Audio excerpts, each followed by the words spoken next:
Con el diputado Gonzalo Vinter, candidato desde esta semana del Frente Amplio a la presidencia de la República. Diputado, muchas gracias por la gentileza de estar acá. Muchas gracias, Iván, por la oportunidad. ¿Lo tengo que felicitar o no? ¿Qué encuentra usted? Yo creo que sí. ¿Sí? Yo creo que sí, porque lo que ocurrió esta semana, el hecho noticioso, es que 104 votos a favor y ninguno en contra. Mi partido me dio el más alto honor y desafío que puede tener un militante de un partido, que es ser su representante en la disputa por la presidencia de la República. Y perdone lo obvio de la pregunta, pero ¿realmente quiere ganar? Pero sin lugar a dudas, por supuesto que sí. Primero, ¿por qué se convenció de aceptar? Porque todas las crónicas decían que usted no quería. Sí. No, efectivamente, lo primero que quiero hacer es defender que uno se haga la pregunta de si ser candidato a presidente de Chile o no, porque en mi caso, proponerme ser candidato a presidente de Chile significa necesariamente proponerme ser presidente de Chile, ¿ya? Y efectivamente algo que dijeron todas las crónicas que usted está mencionando es que la paternidad afectó mucho mi decisión. Yo tengo un hijo que acaba de cumplir 4 meses. De hecho, cumplió 4 meses el día de la nominación. Le mandaría un saludo, pero no, a los 4 meses no puede... Claro. No puede... Pero igual puede quedar claro, le mando un así saludo a mi hijo Manuel, que tiene 4 meses y unos 4 días, ¿no? Obviamente que eso fue algo que me hizo darle muchas vueltas. Yo quiero tener una paternidad presente y una candidatura a la presidencia de la República es algo muy demandante. También tiene que ver con que yo estaba en un momento con mi partido en donde yo estaba metiéndome muy fuerte en el trabajo de una revitalización de las ideas de izquierda, no solo de Frente Amplio, de izquierda frente al escenario actual, en un modelo económico agotado para nuestro país, con la inteligencia artificial, con nuevos desafíos, con la baja de la natalidad, con un Estados Unidos que te desconoce tratados de libre comercio. Estábamos justamente pensando cómo hacer el desarrollo, cómo pensar el futuro, cómo proponerle como partido al país una vía al desarrollo para el 2050. No, pero esa reflexión es oportuna para si es que uno quiere ser candidato presidencial. Pero algo que mencioné en la entrevista que apareció hoy día en La Tercera es que yo dije, bueno, ese tipo de reflexiones incluyen dudas. Y yo no sé si el liderazgo presidencial debe tener dudas. Y lo que me dijeron muchas personas, sobre todo fuera del Frente Amplio, me dijeron, mira, en un mundo de incertidumbres, alguien que se plantee de manera honesta frente a la duda, pero con valores y principios claros y con el carácter de implementar esos valores y principios en la vida política, es justamente lo que convoca a tu liderazgo. Ahora, llega el Frente Amplio a la decisión sobre su candidatura después de una decantación, se habló tanto de la peregrinación a Maipú y todo eso. ¿Le molesta esta idea de ser como segunda opción, second best, el tercero o cuarto plan? No, en ningún caso. La vida política es así. Yo he participado de otras nominaciones. Uno evalúa nombres, es parte de las reflexiones. ¿Usted encontraba que era buen candidato, Boanovich? Sí, claro que sí. O sea, estaba marcando las encuestas, además, mucho. Venía de una elección muy holgada en Maipú. Sin embargo, también creo que sus razones para no ir, como el hecho de llevar 3 años en el municipio, no haber participado de otro tipo de instancias de la política, me parecían buenos argumentos. Pero en ningún caso una vergüenza, Iván, si lo quiero decir con toda claridad. Estoy tremendamente orgulloso de que mi partido me haya nominado. Me siento tremendamente desafiado. Y le insisto, cuando tomé la decisión de ser candidato, tomé también la decisión de ser presidente. Y eso no puede ser motivo de vergüenza, por el contrario. Estoy entusiasmado. De hecho, estoy contento con la gente. Usted se imaginará que llevo 4 días recibiendo mensajes de gente que se quiere sumar, desde el punto de vista programático, territorial, que quiere participar de la campaña. Y eso ha significado una revitalización súper rica. Hay tracción, digamos, por lo menos en el WhatsApp hay tracción. Claro, muchísimo. De la candidatura. Oiga, estaba muy enojado el Partido Socialista. Usted no nombró a Isabel Allende, no nombró nada de lo que estaba pasando más o menos en simultáneo con su proclamación, digamos. Sí. Se quejan del tono, de que hubo una cosa muy festiva cuando ellos estaban prácticamente de duelo, digamos. Entiendo que es una filtración lo que sale el jueves en la tarde. Tengo una filtración, sí. No tengo tan claro ese asunto. Entiendo que es una filtración que aparece, no sé, minutos, 50 o 55 minutos antes del inicio de esta situación, que ahí lo que la gente ve parece como un evento muy preparado, pero es porque la pantalla es engañosa, ¿ya? No estaba tan producido. Lo que había, de hecho... Ya, había escenario, amplificación, pantalla... Sí, pero eso está dentro del partido, pero el atril es de orquesta, me quedaba súper abajo, ya dentro que se rompió durante el discurso. A ver, lo que había era un comité central, que está citado previamente. El comité central, cuando toma decisiones que son vinculantes, es una instancia legal, tiene que tener una cierta... Sí, claro. O sea, se podría invalidar si es que se retrasa, etcétera. Y además viaja gente, porque nosotros tenemos... No, sí, está bien. Tenemos representantes en todas las regiones, no se podía suspender. Todos sabemos que estaba programado, entonces lo que se... Y por una filtración... Por el tono. Ahora, yo he dicho en todos los tonos mi mayor admiración, mi mayor respeto a la senadora Isabel Allende. Mi dolor por lo ocurrido es un fallo que quiero revisar a fondo, un fallo que todavía no aparece, todavía no se conoce, publicado, por lo tanto todavía no entendemos bien los motivos. Sí, no estoy de acuerdo con algunos epítetos que se usaron. ¿Cómo cuáles? Que dijeron que las ministras del Tribunal Constitucional del Frente Amplio. ¿No son del Frente Amplio? No, no son del Frente Amplio. ¿Usted tiene alguna información de que esas dos personas sean del Frente pero se Amplio? entiende que las nombró el presidente y que nombró gente bueno, pero más o menos... a Álvaro Elizalde también lo nombró el presidente como ministro del Interior, y eso no lo hace el Frente Amplio. Álvaro Elizalde es evidentemente socialista, digamos. ¿No? Yo no tengo ninguna información de que esas dos personas hayan militado en el Frente Amplio. Ahora, tal vez ese no sea el punto. Y además quiero serle más franco. Hay en el Tribunal Constitucional personas que son nombradas por el presidente y hay otro tipo de personas que son nombradas por el Congreso. ¿Ya? Y efectivamente en el Congreso se usa mucho que se distribuyen los cupos. Mira, ¿sabe qué? Vamos a... Sensibilidades. Claro, porque hay que votar duplas. Igual que en el Banco Central, igual que claro, en... hay que votar duplas por una mayoría supramayoritaria, o sea, una mayoría muy amplia. Exacto. ¿Ya? Y eso significa que tú necesitas, por ejemplo, para nombrar a alguien de centro-izquierda, o sea, propuesto por la centroizquierda, necesitas también los votos de la centroderecha. Eso significa que de repente dicen, mire, ¿sabe qué?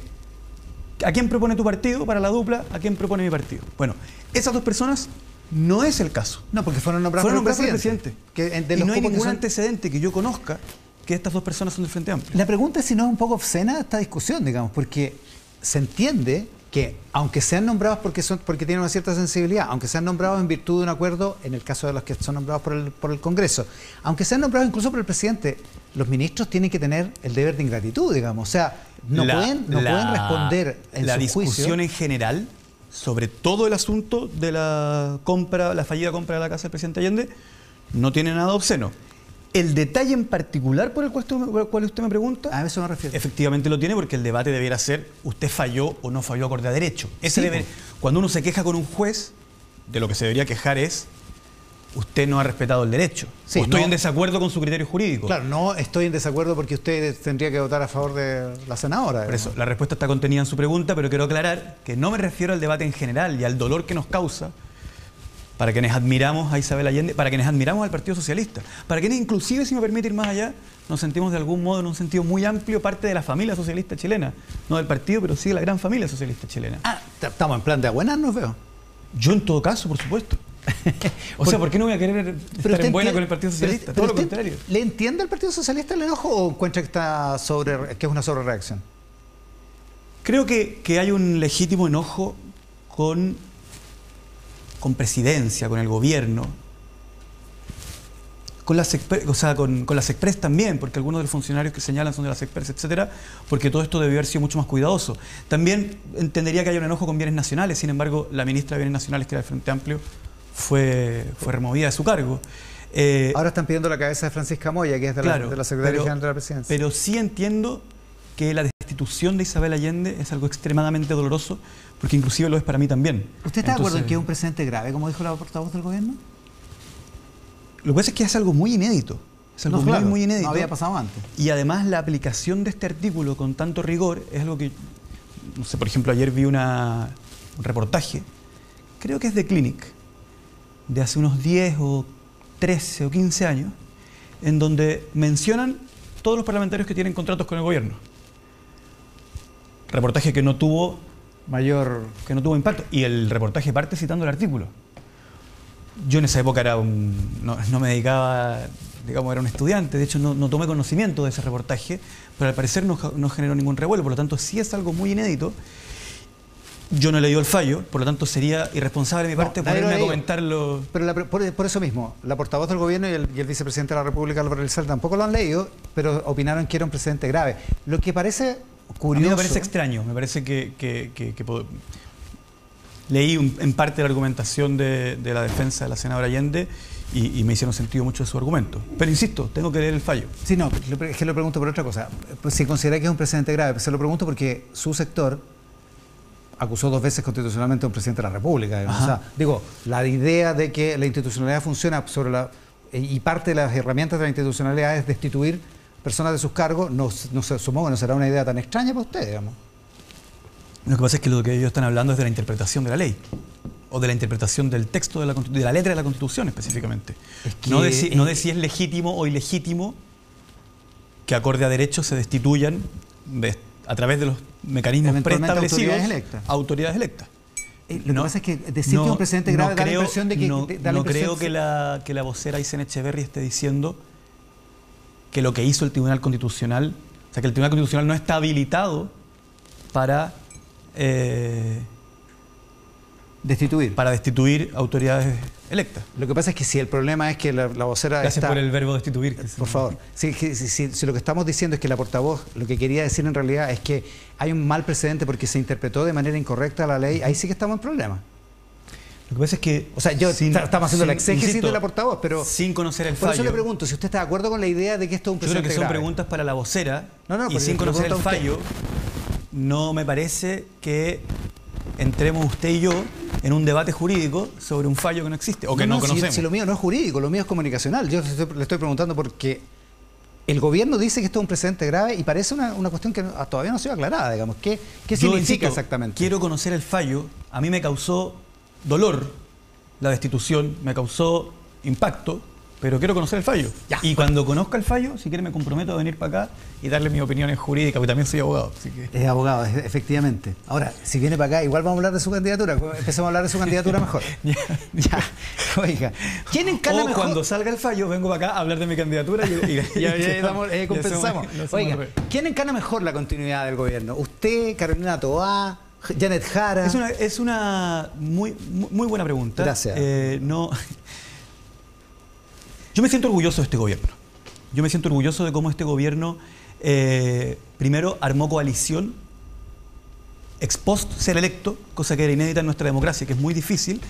El presidente Boric se recibe a un país que tiene las ISAPRES quebradas por un fallo y porque el mismo sistema no estaba dando abasto, con una crisis de legitimidad de las AFP, siendo los retiros del 10% la política más popular que había en ese momento, con una derecha muy dividida, con una izquierda muy dividida, ¿cierto? Con bloques que no conversaban entre ellos, saliendo de una pandemia. De hecho, el presidente Boric asume con mascarilla, o sea, ni siquiera se podía circular libremente por la calle, con una situación inflacionaria muy delicada que le pasó a todos los países por la pandemia. Y el presidente Boric y con la productividad estancada 13 años. Que es un dato súper relevante. Sí, digamos que la inflación colaboraron harto los retiros y los IFE que su sector pidió harto. Sí, claro, pero si yo no estoy diciendo que así se lo entregó el presidente Piñera. Ahí agregaría que había estado excepción en la frontera, que había cierta crisis migratoria, etc. El punto es que yo soy un admirador de este gobierno por cómo logró ir armando todo lo que estaba roto, ¿ya? Para luego enfrentarse a qué es el gobierno, desde 1990 a la fecha, que menos votos tiene en el Congreso y logra aún así mejorarle la vida a la clase trabajadora a través de el royalty minero, la ley de pago efectivo de pensión de alimentos, el copago cero, ¿cierto? Y una serie de políticas públicas que han ayudado. Ya, eso suena parecido a una cosa que se discutió el año pasado. El mayor alza del sueldo mínimo en 25 años y la ley de 40 horas, que si bien es demasiado paulatina, y el alza de pensiones que se va a venir, el alza de las pensiones, que requirió mucho pragmatismo y que se viene a fin de año. Ah, ya. Lo que pasa es que eso suena parecido a una cosa que se discutió el año pasado, que es la normalización, ¿no? Que el gobierno pretendió normalizar y ahí mucha gente se preguntó, bueno, ¿no contribuyó el propio sector del presidente Boric a la incertidumbre, a que las cosas no fueran normales, a que la inflación fuera de determinado tipo, Iván, a que el orden público estuviera dañado de la manera en que estaba dañado? Mire, Iván, yo tengo una posibilidad frente a su respuesta, que es empezar a nombrar todo aquello que en realidad me hace pensar que nuestros adversarios contribuyeron más. Sin embargo, lo que yo creo que tenemos que pasar ahora es justamente hablar del futuro, que es el único momento que tenemos que preparar hoy día, ¿ya? Y nosotros enfrentamos como país algunas situaciones que son muy graves. En primer lugar, la bicentenaria sensación de injusticia. La legítima rabia y frustración que tiene nuestra sociedad desde siempre respecto a que no es el mérito, no es el esfuerzo, no es el talento lo que se premia, no es eso lo que da oportunidades, sino el lugar de nacimiento. Permítame un punto. Esa conversación, que post estallido social fue anulada, fue cancelada, porque se consideró que hablar de desigualdad o de acumulación de las oportunidades era prácticamente octubrista, nos tiene un problema bien grave. ¿Por qué? Por ejemplo, en materia de seguridad, la cantidad de jóvenes, la cantidad de presos que pasaron por el Estado y que no los supimos reparar, ¿cierto? La situación que vivían, que los terminó convirtiendo en lo que fueron. La baja de la natalidad en un país en donde la sociedad no te cuida, en donde la sociedad te dice ráscate con tus propias uñas, todos tus problemas son tus problemas, nosotros no te vamos a proteger. Ante esa situación es necesario volver a discutir, ¿cierto?, de un nuevo modelo económico, ya que el nuestro tiene 15 años sin productividad, y es necesario volver a discutir cómo transformar el crecimiento económico en desarrollo humano. Reservemos para que nuestro pueblo, esa pregunta por un momento. para que nuestro pueblo pueda volver a disfrutar de lo más lindo que le puede pasar a una persona, que es tener un hijo. Reservemos esa pregunta por un momento. Ok, volvamos a Isabel Allende. No, sí, claro. No, quiero volver a su discurso el jueves. Usted en su discurso el jueves dice que desde la independencia que venimos arrastrando esta idea de la injusticia, y cita a Violeta Parra. Sí, claro. Chile limita al centro con la injusticia. En la Alameda de las Delicias, Chile limita al centro con la injusticia. Exactamente.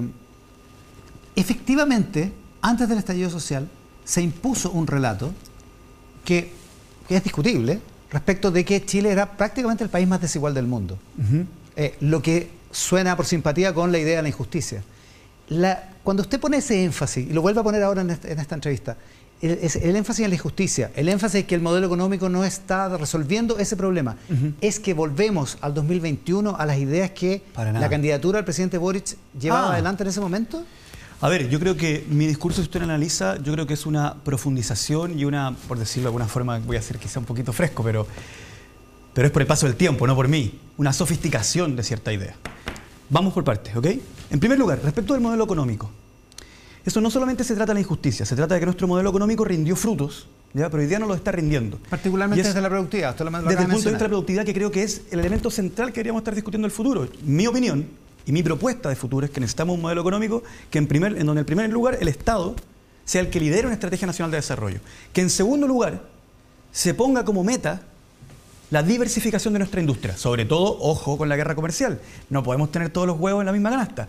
Y en tercer lugar, que se proponga el Estado impulsar la sofisticación de lo que vendemos. Si no, no vamos a recuperar la productividad. Otra cosa es que tenemos que lograr que el crecimiento económico se transforme en desarrollo humano. Usted hablaba de la desigualdad. Déjeme darle un dato. El 1% de Chile concentra el 49,6% de la riqueza. Y el 50% menos rico de Chile concentra el menos 0,6% de la riqueza porque está endeudado con el 1%. Pero cuando usted dice... En esa situación, ¿cuál es el problema? Que no solamente se hiperconcentra la riqueza, se hiperconcentran las oportunidades, Iván. Y yo quiero un Chile con oportunidades. Porque si no hay oportunidades, tampoco va a haber diversificación de la economía. Cuando usted dice que el crecimiento económico provea de mayor calidad humana, calidad de vida. Que lo transformemos en desarrollo humano. En desarrollo humano. Sí. ¿No es eso lo que hizo la Concertación? En gran parte, sí. ¿No disminuyó la pobreza de 50 a menos de 10%, de 50% a menos de 10%? Yo estaría de acuerdo que en gran parte sí. ¿No tuvimos los mejores índices de calidad humana de Latinoamérica durante prácticamente 30 años? Humana, sí. O sea, digo, eso... Pero no sé por qué me lo dice enojado. No, pues si no estoy enojado, ¿cómo se le ocurre? Yo estaría de acuerdo con esos números, son números reales. Son números, es que lo que pasa es que de pasar, pues, Iván. Es que volver sobre esa discusión no es de alguna manera volver a tenemos que terminar con el neoliberalismo. Esa es la duda. A ver, Iván, muy claro. No tenemos que terminar con el neoliberalismo porque el neoliberalismo, el problema es que se agotó. ¿Ya? Y no se agotó en Chile, se agotó en el mundo. Yo no sé si estamos entendiendo lo que está pasando con Donald Trump. A ver, ¿qué significa eso que se agotó? Iván, exactamente. Iván, nuestro modelo económico, nosotros tenemos, y esto no es culpa de Piñera, ni de Bachelet, ni de Frey, ni de Lagos. Tenemos una institucionalidad y un modelo económico que rindió sus frutos y que hoy día requiere reformas urgentes para que el auto se vuelva a encender. Creemos que el crecimiento económico es extraordinariamente importante. Lo que yo no creo es que este debate de la nostalgia, que algunos dicen, bueno, volvamos a los 80, volvamos a los 90, no, si no se puede retroceder en el tiempo. Lo que tenemos que hacer es proponernos una estrategia de desarrollo acorde a las circunstancias que vive el mundo en el 2025, pensando en el 2050. Que incluya la sofisticación de lo que vendemos, que incluya que no puede ser solo los recursos naturales, pero que tienen que ser los recursos naturales. Que el Estado ponga metas claras. Por ejemplo, yo creo que Chile puede ser una potencia agroindustrial. Yo creo que Chile puede proponerse, pero que puede proponerse seriamente, ser la mayor potencia del mundo en materia de energía renovable. ¿A eso se refiere con que el Estado dirija? Que el Estado sea el líder, ¿no? Y que ponga los incentivos también. Y que el Estado haga la diferencia. Mira, ¿está pensando en un Estado productor? Mire, yo, más que un Estado productor, un Estado que se asocia con el privado, pero que también pone incentivos y un Estado que también haga la diferencia. Le pongo un ejemplo súper concreto. No es lo mismo, a mi juicio, el trato que la ley le debería dar a una persona que viene a extraer cobre, que es algo que ya existe en Chile, a una persona que viene, por ejemplo, a producir baterías, o alguien que tiene la intención de producir energía geotérmica, que en Chile tenemos un gran potencial, A la segunda, el Estado lo tiene que ayudar, pero siempre incluyendo al sector privado. O sea, con esto quiero ser muy claro. La intención de obtener ganancias es una energía que existe en el ser humano, es una energía productiva que en ningún caso podemos desaprovechar. Eso yo lo tengo muy claro. Lo que no creo es que vamos a lograr metas claras sin un Estado que dirija, que le diga al país y a los privados y a los sindicatos y a las organizaciones medioambientales, ¿sabe qué? Tengo ese norte. Aquí tiene el remo para que vayamos todos remando a ese lugar. Por ejemplo, el tema de convertirnos en la mayor potencia mundial de energías renovables, a mi juicio eso solo se puede hacer con una estrategia general, en donde se asocian todos. Yo creo que hay gente que está viendo esto en su casa y dice, bueno, pero yo no me dedico a la energía geotérmica. Claro. Sí, claro, pero para que haya energía geotérmica, si le echamos una mano, porque hay que echarle una mano porque es muy riesgosa la inversión. Yo creo que el Estado tiene que echar una mano. Vamos a tener que construir infraestructura, vamos a tener que construir carreteras. Y los que construyan las urbanizaciones, y los que construyan esas urbanizaciones van a ser trabajadores con buenos empleos. Y esos trabajadores tienen que comer, por lo tanto tiene que haber un restaurante que sea proveído de frutas, verduras, carne.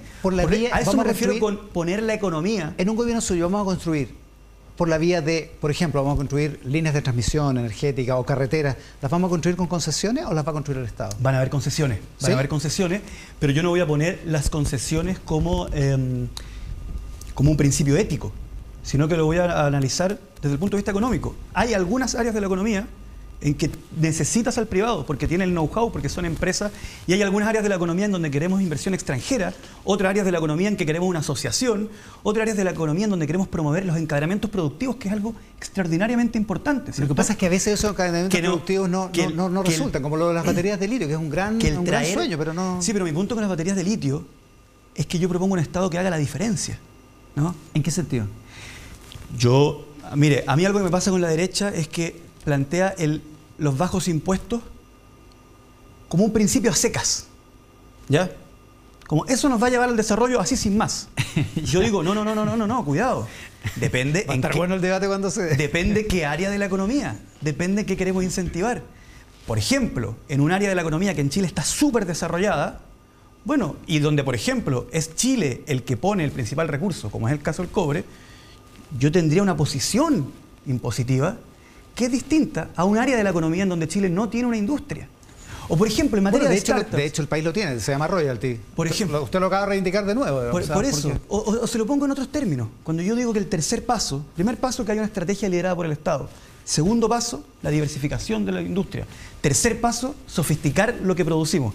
En ese tercer paso, yo quiero que un joven o adulto, da lo mismo, que en cualquier parte del mundo, en cualquier parte de Chile, tiene una idea que a través de la ciencia, la innovación, la tecnología, una potencial startup, ¿cierto? O una potencial empresa de base científico-tecnológica, que tenga una buena idea, que mejore nuestra productividad, o que nos genere nuevos productos, o que mejore nuestros procesos, nuestras vidas, quiero que en Chile encuentre el mejor lugar del mundo para desarrollar esa idea.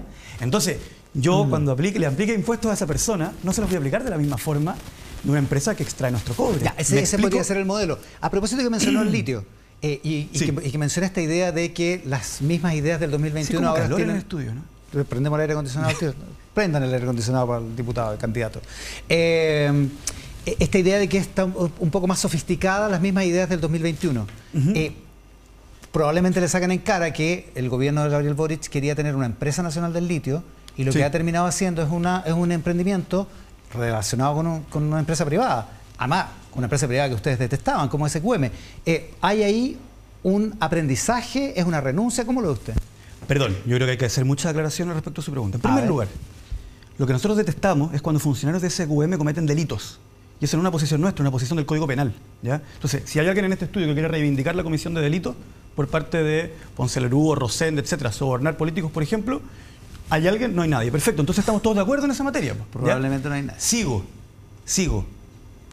Lo que tiene que hacer el gobierno del presidente Boric es maximizar la forma en que, con respeto al medio ambiente, utiliza el producto de la salmuera para que los chilenos vivan mejor. Y en ese objetivo va a través de Corfo, a través de Codelco, a generar las condiciones para lograr un acuerdo. El Estado de Chile no tenía un área litio, ¿ya? Tenía buenos acuerdos, ¿cierto? O sea, tenía buenos acuerdos de arrendamiento al salario de la Cámara. Con Albemarle y con SQM. O sea, el 2023 ¿cierto? rendieron 5.500 millones de dólares los acuerdos. Y el Estado de Chile dice, ¿sabe qué? Yo puedo sacar más plata aún, pero no tengo una empresa que sepa extraer litio. por lo tanto me tengo que asociar. No, si parece una buena idea. Si lo que le digo crea esta empresa, pero déjeme terminar.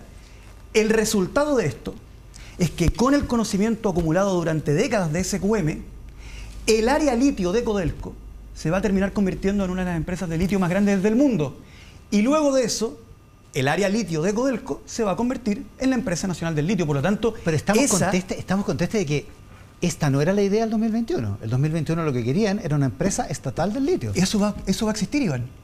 En el muy largo plazo, digamos. No, po. Luego de que Codelco funde su área litio, que no existe y que va a existir en la medida en que empiece a andar esta nueva empresa creada en asociación SQM-Codelco, Codelco va a pasar a tener un área litio. Luego, con ese conocimiento, Codelco va a poder adjudicarse la explotación de otros salares. Y eso eventualmente se va a convertir en una empresa nacional de litio. Lo que pasa es que no podíamos, y aquí yo soy súper defensor de este acuerdo, independientemente de que hay detalles del acuerdo que uno puede discutir y que podrían haber sido mejores o peores, pero en lo que soy defensor es que no podíamos esperar a que pasaran 3, 4 décadas en que el Estado aprendiera a explotar litio, ¿cierto? Porque tener una empresa de litio que venda a nivel mundial es una situación muy compleja. Por eso entra Codelco en acción, porque Codelco era una empresa que podía negociar con el mundo porque tiene el know-how para hacerlo. O sea, si le entiendo bien, usted ve el acuerdo como a los chinos, digamos. Vamos a asociarnos con SQM, vamos a sacar su know-how y después los vamos a dejar solos a un lado y vamos a seguir adelante. No necesariamente. Lo que le estoy planteando es que no es contradictorio ese acuerdo con la creación de la empresa nacional del litio.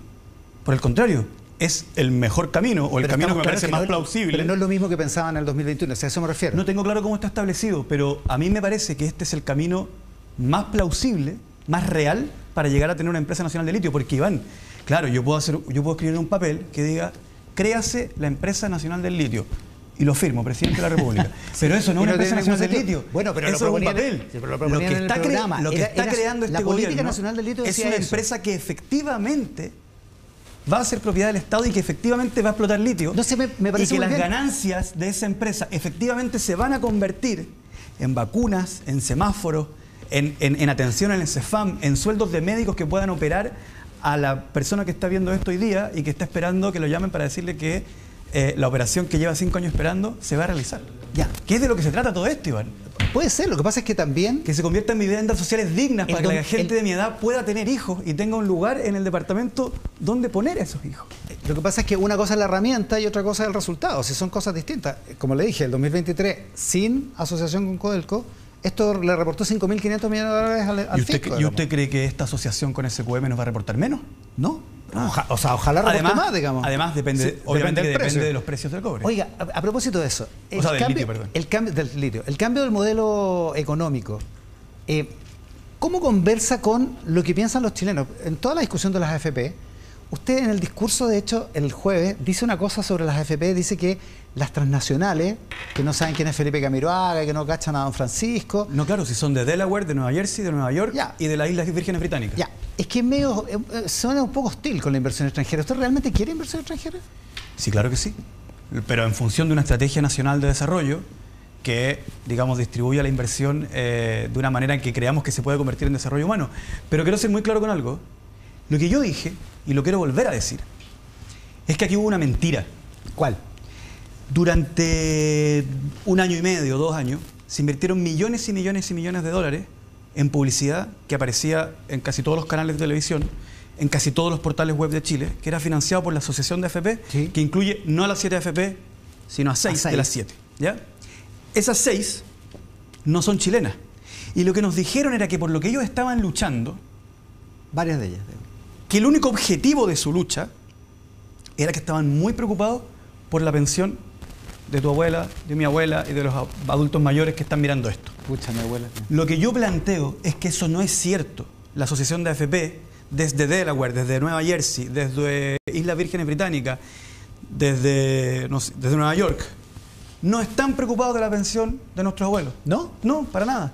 No es eso lo que les preocupa. Porque de hecho, el proyecto de ley presentado por el presidente Boric mejoraba las pensiones más que el que salió. Ellos, de lo que estaban preocupados es que esa mejora de las pensiones de los adultos chilenos, de los adultos mayores actuales chilenos, iba a afectar sus ganancias y sus intereses por el tema de la separación de la industria, etcétera. A ver, si le lo que yo bien, planteo entonces, no es verdad que la gente en Nueva Jersey y en Delaware esté preocupada del bienestar de tu abuelo. Si y eso lo si le entiendo sostengo. bien, si le entiendo bien. Y además, un inversionista me alegra extranjero tener pantalla para decirlo porque ellos han tenido muchísima más pantalla, inclusive de lo que tuvo el gobierno de Chile, para plantear su posición, bueno, ya, por los millones y millones de dólares que invirtieron en publicidad, ahora, ya que dices, muchas veces falaz y a veces mentirosa. Ya, bueno, eso lo mismo que usted acaba de decir, que ellos invirtieron millones y millones de dólares, no sé cuánta plata es, pero bueno, pero millones de dólares. Desmiente otra falacia que se dio, que es que esa publicidad se pagaba con las comisiones de los... O sea, con las cotizaciones de los afiliados, que es una cosa que se dijo mucho en su momento. Ahora, dicho es eso, más o menos falaz eso. Más o menos falaz. Un inversionista extranjero no tiene derecho a representar, a gestionar sus intereses en la sociedad chilena y en el ámbito de la política. Por supuesto que sí. Porque eso es lo que usted está escribiendo. Usted está diciendo que es ilegítimo que esto haya ocurrido, digamos. ¿No? Es totalmente legal. Porque usted dice, en Delaware no estaban preocupados de la pensión de tu abuela. Es totalmente legal que ellos representen su posición. No, estoy diciendo legal. Es totalmente legítimo. Otra cosa es que cuando me preguntan mi opinión, yo diga, yo no le creo. Ya. Pero estoy muy de acuerdo con que él pueda decirlo. Pero es legítimo. Pero yo no le creo. Es que no. Ahora, es más. Pero buena precisión, digamos. Es más o menos legítimo. ¿Ya? ¿Por qué? Porque en el decreto. ¿Es legítimo o no legítimo? No, porque en el decreto ley que crea las AFP, efectivamente se establece que no pueden participar de política contingente. Y en nuestro derecho se ha entendido que política contingente tiene que ver con elecciones. ¿Ya? Ahora, a mi modo de entender, las AFP se involucraron directamente en una cuestión de contingencia política. En nuestro derecho se ha entendido que no es política contingente porque no tiene que ver con elecciones. Lo que pasa es que sería... Pero a mi juicio es discutible, por eso digo es más o menos legítimo. Ya, pero y bueno, también le quería rebatir algo, Iván. No, perdóneme, pero es que hablo por... Si ustedes cuentan la cantidad de rato que he hablado del tema de AFP versus la cantidad de tiempo que las AFP han entregado su información por las pantallas de este canal... No se me ponga como Ricardo Lago. Bueno, ok. ¿Qué quería decir? Es más o menos falaz también lo de que la plata sale de las comisiones. Lo que pasa es que no es ilegal que salgan las comisiones porque de las comisiones salen las ganancias. No, de las comisiones. El 1,2% que pagamos... La falacia es que salía de las cotizaciones. Bueno, la comisión es el 1,2, o sea, el 1,12 en promedio, dependiendo de la AFP, de las cotizaciones. Lo que pasa es que nuestro sistema está hecho de tal modo que las ganancias, o sea, la plata que es propiamente para el bolsillo del dueño de la AFP, sale de ese 1,12. Por lo tanto, en ningún caso es ilegal. ¿Ya? En ningún caso es ilegal. Pero no es del todo falso que salga de las comisiones. Ya, bueno, dicho eso, ¿cómo conversa esto con lo que piensan los chilenos? La mayoría de los chilenos pensaba, cuando se discutió la reforma de pensiones, que toda la cotización nueva tenía que ir a una cuenta individual, cosa que más o menos no... En fin, depende desde dónde se mire, se cumplió o no se cumplió. ¿Cómo conversa eso? Si usted es presidente, ¿la reforma de pensiones que existe, la va a implementar? ¿Va a intentar cambiarla? No, yo soy una persona extraordinariamente respetuosa de las instituciones y eso lo quiero dejar muy claro. De hecho, yo voté a favor de la reforma. Una reforma que no me satisface muchos de sus puntos, pero porque entiendo que el pueblo de Chile, a quien me debo, eligió una bancada del Frente Amplio, otra del Partido Socialista y también eligió una grandísima bancada de la UDI y una grandísima bancada de Renovación Nacional, que son tremendos, que están, digamos, del todo alineados con las posiciones de la AFP. ¿Ya? Sus posiciones son siempre estrictamente coincidentes. ¿Ya? No piensan lo mismo los partidos. Por lo tanto, yo estoy muy de acuerdo con el hecho de que hayamos llegado a un acuerdo en que todos tuvimos que ceder. Y para cerrarle la idea muy claro, yo creo que lo que quedó de seguro social y las normas que de alguna forma separan la industria son insuficientes. Si yo viera que hay una mayoría social y parlamentaria para avanzar en el incremento del seguro social y en el incremento de la separación de la industria, en el incremento de las normas de competencia interna entre aseguradoras, yo avanzaría. Si no veo que existe esa mayoría social ni parlamentaria, entonces me concentro como presidente en implementar la reforma que hay. Gonzalo, muchísimas gracias por la gente. Muchas gracias a usted. Diputado Gonzalo Winter, candidato presidencial del Frente Amplio, esta mañana en Mesa Central. Nos vamos a una pausa, volvemos de inmediato con más y el siguiente bloque, otro candidato presidencial, Franco Parisi, acá en Mesa.